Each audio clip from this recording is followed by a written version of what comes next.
So let's take a look inside and see how good it is.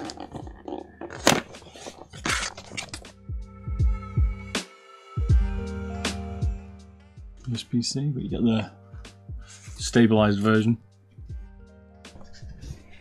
But almost identical on the bottom. See the pads I've taken off. You have the same problems with the skates, where they won't first go off, they're just going to wreck. There's no spare skates. The difference is that switch, really. We've got quite a bit of pre. It's the first bit. It was the same on the other one. You can easily fix that, I think, but the original Vaxioms were pretty good. I've got a decent encoder now, none of that trash like last time.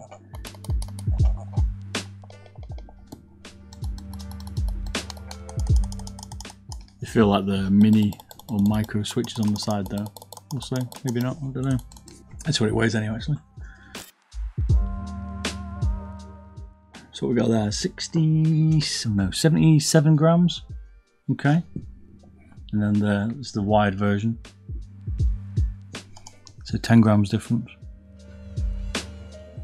So I think I like the skates on it. They're nice and rounded, exactly the same as the wired version. I say they're pretty much identical. That's what it sounds like.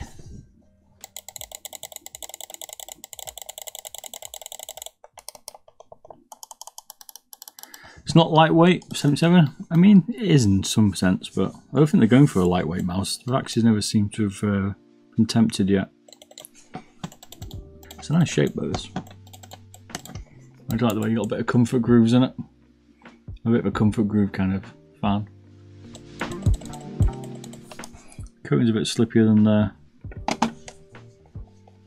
XM2. But I like the way Vaxio are going with their mice at the minute. They're starting to listen, like they're changing encoders and things, because people just, majority seem to not be a fan compared. Quite a lot of movement in the mains. And if you push it, I mean, maybe some people do actually push a bit more down when they're wiggling the finger, but it doesn't really affect me. It's not as bad as something like the G Pro Superlight or something. They also add in here some post to stop the pre-travel and post-travel. More post, but pre's definitely needs a little bit of tweaking. It's quite an easy fix though. The only thing I'm not particularly good about it is the pre-travel, but it's an easy fix. And that feels pretty solid. Any rattles? No. A few creaks if you're really aggressive, but you have to pretty much go for it. I think that's going to make a sound when you're playing with it. Sound as a pound, I'd say. There's a balance. Feels a little front heavy. It's about middle of the side buttons, about there. So it is. Can't quite get it to balance.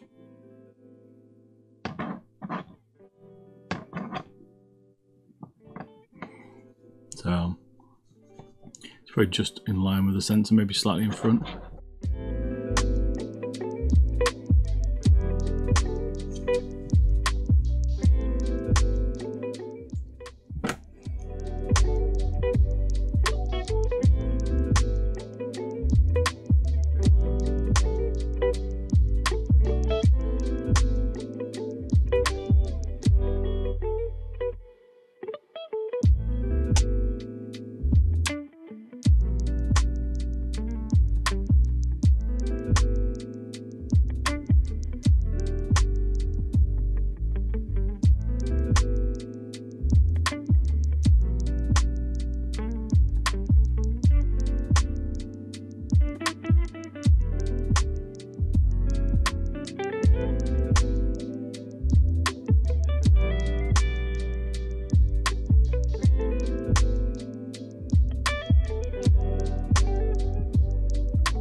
I mean, I don't know, I quite like it.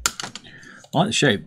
18 by 9, so that's kind of how I hold it. I do hold it with a bit of a gimped wrist. If you've ever seen me game, I game like that. It's a bit weird. Can't be straight my arm out anymore. I use a 1-2-2. And I'll probably claw it, but I will just kind of touch the inside of my palm a little. I would say that's probably where I'm at. I'd say the fronts are a little bit far forward on my thumb, so I've got a bit of a stretch to get that front button. For me, depends on your grip. Whereas on something like, turn it off so I don't think it. Whereas on the XM2, I kind of rock my fingers a bit more. It's a nice shape. I prefer the shape of it. Got a bit of a lower front. I also prefer the button profile on the XC. Like these are a bit flat for me on the XM2.